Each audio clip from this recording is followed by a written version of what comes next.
What is your name? Loradel Gallardo, ma'am. Loradel.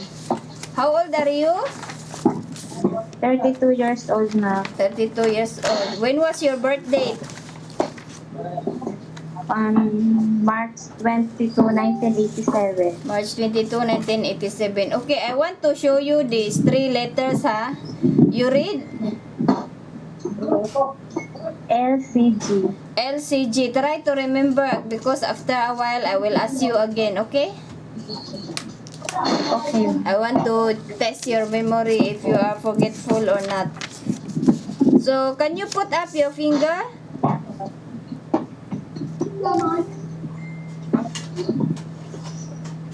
Backward. I cannot see all.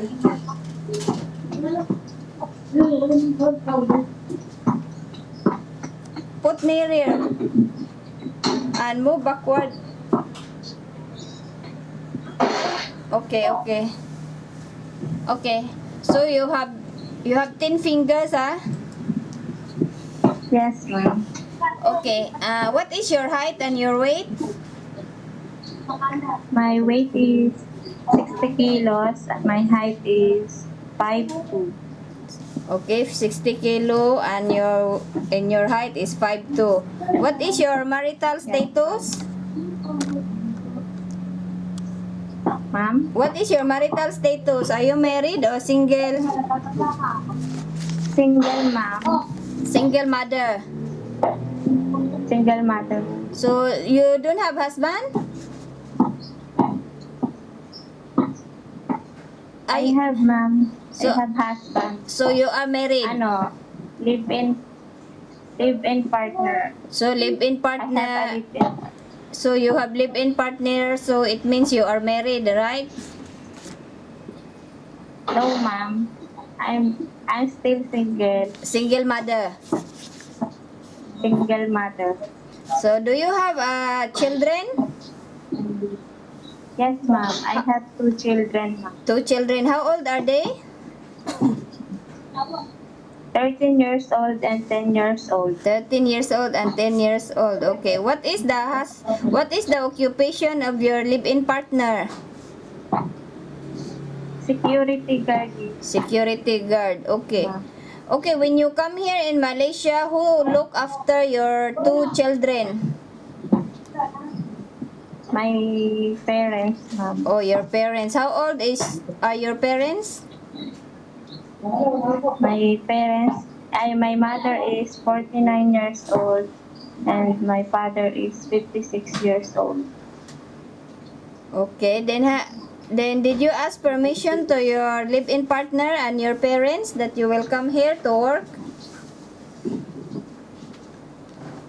Yes, ma'am. So you ask permission, so there's no any problem, So your parents Yes, ma'am. will No problem. your parents will taking care of your 2 children, Yes, ma'am.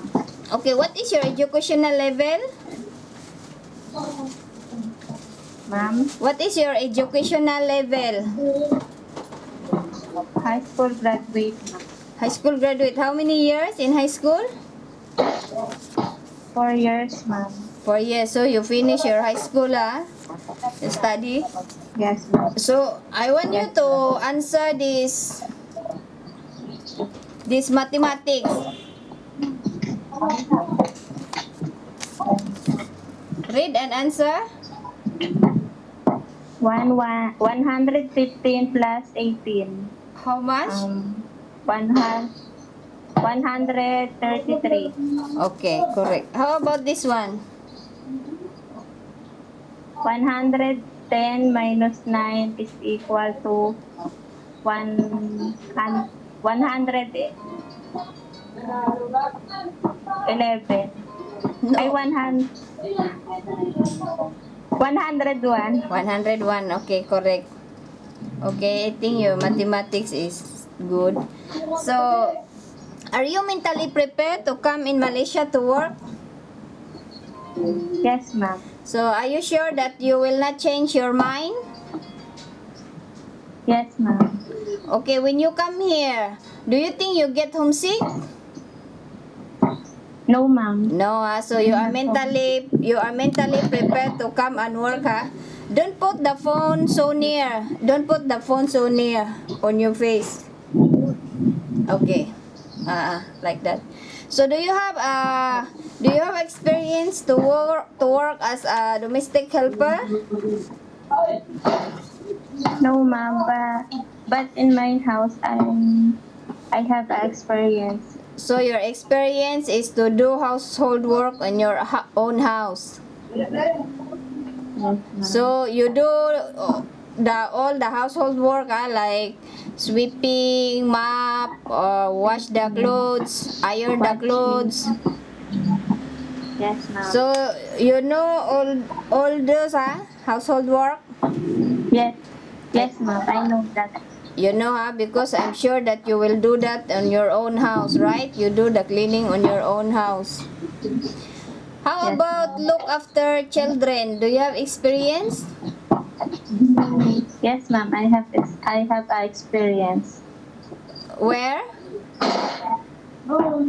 in my house, ma'am. Oh, on your own children. On my own children. So are you the one who taking care of your children when they are a baby? Yes, ma'am. So can you tell me how you're taking care of a baby? Yes, ma'am. I know, ma'am. So how you take care of a baby? Feed the baby, Okay. change the diaper, take a bath, Okay. change her clothes.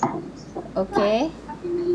So you know, feed the baby, make milk, or shower the baby, change clothing, and change diaper. You know all this, Yes, ma'am. And then, if the baby cry, what will you do? Maybe she's hungry. Okay, maybe she's hungry. And then, if you give milk, then she will not Then stop cry. What you can do? maybe she's sick. Maybe I she's sick. Okay. I will inform to my employer. Okay, if you find out that the baby is sick, you will inform to your employer, okay? You must to inform the employer immediately so that the employer will Yes. teach you what to do, okay? Yes. How about children? Let's say 5 years old, 8 years old, and they go to school. Do you know how to taking care of a children? Yes, ma'am. So let's say they go to school, what will you do? Take a bath, change their clothes, preparing their food, give a food. Okay. When they go to school, you wake up early, you prepare all the things for the school, cook for them, prepare the breakfast.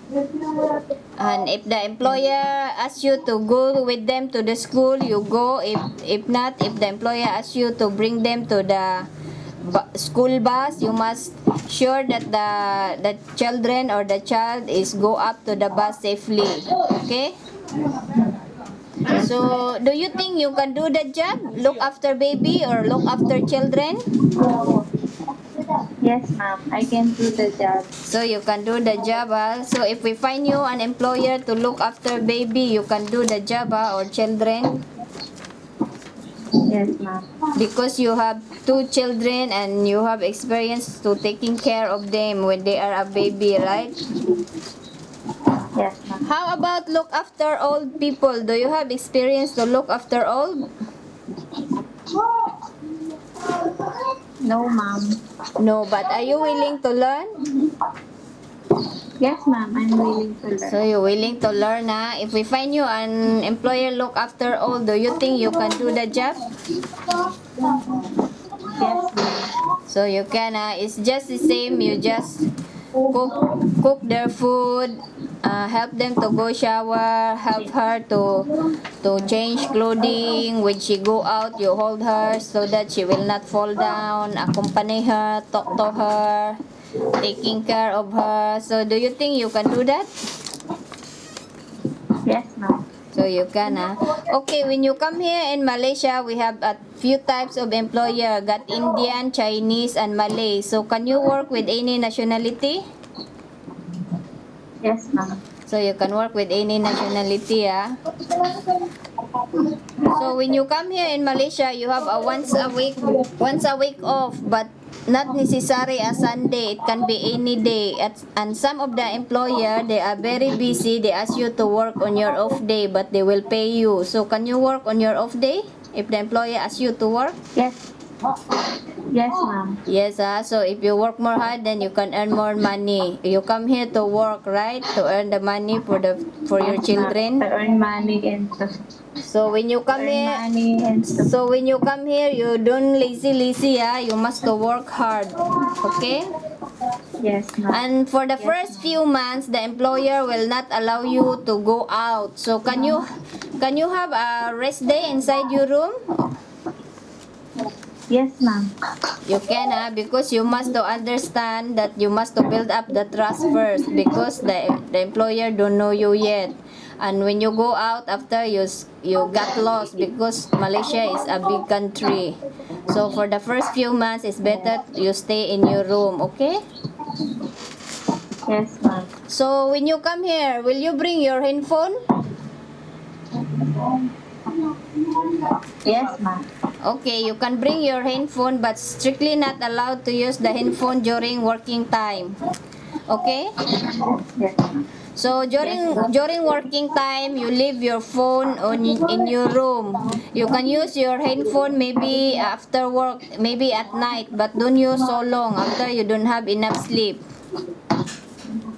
Yes, ma'am. So let's say if the employer take away your phone in the working time and they will give you at night, are you okay on that? Yes, ma'am. So you okay on that,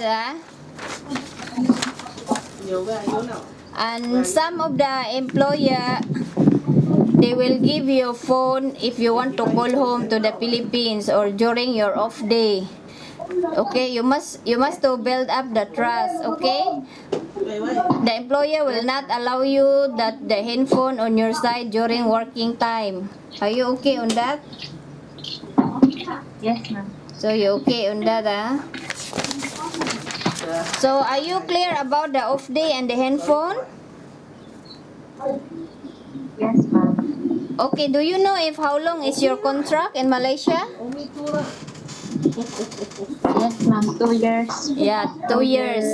So can you assure me that you will finish your 2 years and don't give any problem? Yes, ma'am. Yes, Willing to finish, So ma'am. if you, let's say you are happy to work here and your employer happy with you, are you willing to extend for more than 2 years?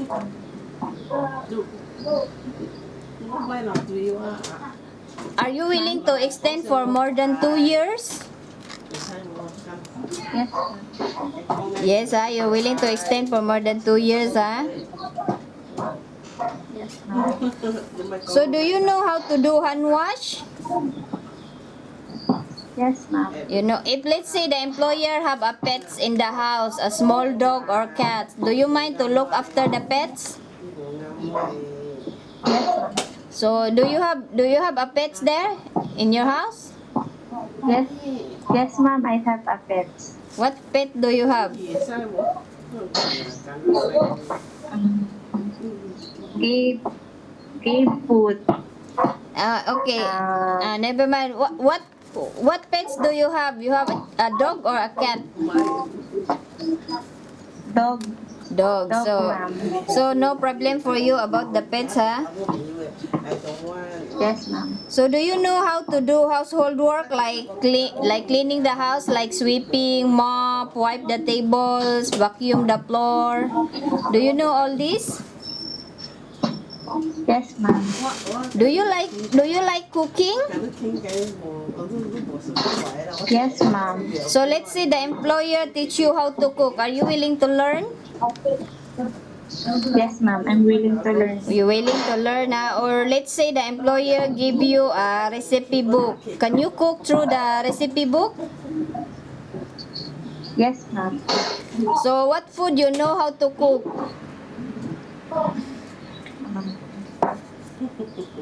What? Philippine food. Oh, Philippine food. Can you name me at least 3 Philippine food that you know how to cook? Like sinigang, tinola, Okay. adobo. Okay, sinigang, tinola, adobo. So, you know how to cook all this, ha? Yes. So, are you afraid to be alone in the house? No, ma'am. No, so even you're alone, you must to do your work honestly, okay? Even the employer is not around. Can you do that? Yes, ma'am. Are you an honest? No. Yes, ma'am. You're honest, ah. So, are you willing to obey rules and follow instruction from the employer? Yes, ma'am. So, you're willing to obey the rules and follow instruction, ah? So, Yes, ma'am. can do you have any friends or relatives here in Malaysia? No. No, ma'am. No, so can you promise me not to bring any friends or relatives in your employer house? Yes, ma'am. So you cannot bring any friends or relatives in your employer house, huh? Yes, ma'am. Can you eat vegetarian food? Yes, ma'am. So you can eat vegetarian, huh? Do you know how to use electrical appliances like vacuum cleaner, microwave oven, rice cooker? Yes, ma'am. So No, ma'am. you know how to use, huh? But if you don't know how to use, you can ask the mom and the mom will teach you, okay? Yes, ma'am. Are you afraid of height? Ma'am? Are you afraid of height? Height? No, ma'am. No, ah. So No. okay. Are you mentally prepared to come and work, ah? You sure that you will not change Yes, your ma'am. mind? Because we will try to find an employer for you, okay? You must to be mentally prepared and be sure that you will not get homesick when you come here, okay? Yes, ma'am. So, if I am your employer here, what will you tell me so that I will select you?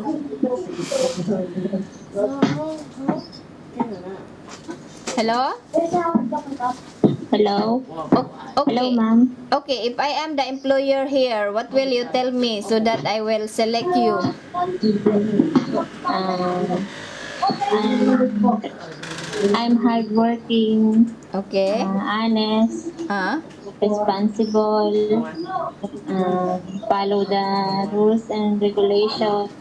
Then I'm willing to finish my 2 years contract. Okay, that's good. Must to be hardworking, honest, and responsible, and you must to follow the instruction of the employer. Okay, and you must to be sure that Yes, you will ma'am. finish your 2 years contract. Okay. Yes, ma'am. So, do you have Yes, ma'am. any question? No, ma'am. No. I have no So, question. can you tell me what are the 3 letters that I show you? Yes, ma'am. LCG. Yeah, LCG, correct. I think your memory is good. I think that's all, Loradel. Thank you so much. Thank you, We will ma'am. try to find you an employer, okay? You just be sure that you are mentally prepared to come and work, okay? Yes, ma'am. Okay, thank you so much. Thank you, ma'am.